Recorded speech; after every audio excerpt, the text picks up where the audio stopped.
હમણાં જ ચર્ચા કરી રહ્યા હતા સોમવારના દિવસે કે આ પ્રકારની કોઈક શરૂઆત આપણને જોવા મળે તો એવા દિવસે બજારની અંદર આપણને એક સારો ઉછાળો આવતો જોવા મળશે. વેલ, હજી પણ અત્યારે જે વાતચીત ચાલી રહી છે અને ઈરાનની પણ જે સંમતિ ખાસ કરીને આ સીઝ ફાયર અંગે બની છે એ થોડીક અહીંયાથી રાહતની વાત ઓવરઓલ વૈશ્વિક બજારો માટે બની રહી છે. સૌથી પહેલાં તો ડેવલપમેન્ટને કઈ રીતે જોઈ રહ્યા છો તમે અને ખાસ બજારે આને કઈ રીતે લેવું જોઈએ અત્યારે? સો good morning.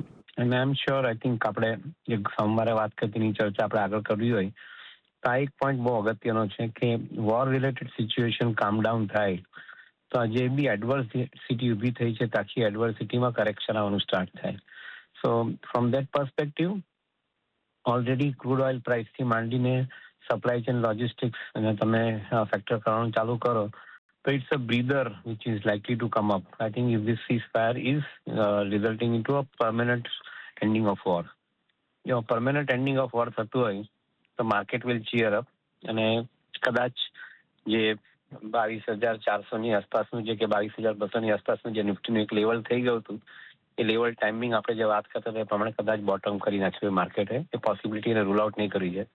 As of now one step at a time એવી પરિસ્થિતિ આપણે માનીને ચાલીએ છીએ કે લગભગ આવનારા 2 થી 4 વીકની વચ્ચે market will have a reasonably good recovery અને 23,200ના નિફ્ટીના લેવલની ઉપર માર્કેટ જો સસ્ટેન થાય તો then I think we can consider further rally in market. But as of now step by step I guess I think positive development છે, એને આવકારવું જોઈએ. એક પોઝિટિવ ડેવલપમેન્ટ છે અને અહીંયાથી તમારે આવકારવું જોઈએ એટલે એના પર એક ફોકસ ખાસ કરીને રાખજો.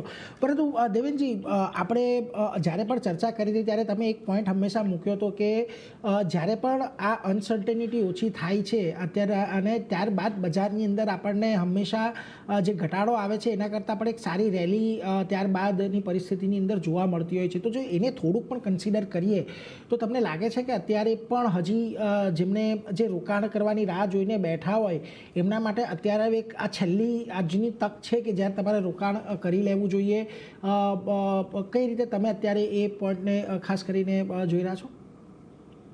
રિકવરી ચોક્કસ આવશે, એમાં ડાઉટ નથી દેખાતો, પરંતુ આપણે એક સાથે બધું ઇન્વેસ્ટમેન્ટ કરી નાખવું જોઈએ એ ક્વેશ્ચન હોય તો મારો સજેશન એવું છે કે ગ્રેજ્યુઅલી કરતા રહેવું જોઈએ. કારણ કે જે વોરને કારણે જે 1 મહિનામાં જે ડેમેજ થયું છે એ ડેમેજનું રિફ્લેક્શન એપ્રિલ ટુ જૂનના ક્વાર્ટરના વર્કિંગમાં કંપનીઓનું આવશે. એ ટાઈમે જ્યારે જો માર્કેટ થોડું ઘણું નર્વસ રહે તો એ સમયે આપણી પાસે પૈસા હોવા જોઈએ ઇન્વેસ્ટ કરવા માટે. તો એ વસ્તુને ધ્યાનમાં રાખી અને ગ્રેજ્યુઅલ ઇન્વેસ્ટમેન્ટ કરવાનો એપ્રોચ વધારે બેટર રહેશે. એક સાથે લમસમ ઇન્વેસ્ટમેન્ટ કરવાનો એપ્રોચ કદાચ હજુ આ અનસર્ટન ટાઈમની અંદર એટલો બધો ઉપયોગી નહીં થાય એવું મારું માનવું છે.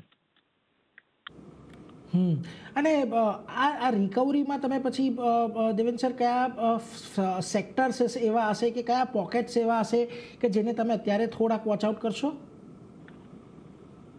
ઓલમોસ્ટ આઈ થિંક આપણે વાત કરી તે પ્રમાણે ભાવથી સ્ટોક્સ પર જ ધ્યાન આપવું જોઈએ, સેક્ટર્સ પર ધ્યાન નહીં આપવું જોઈએ.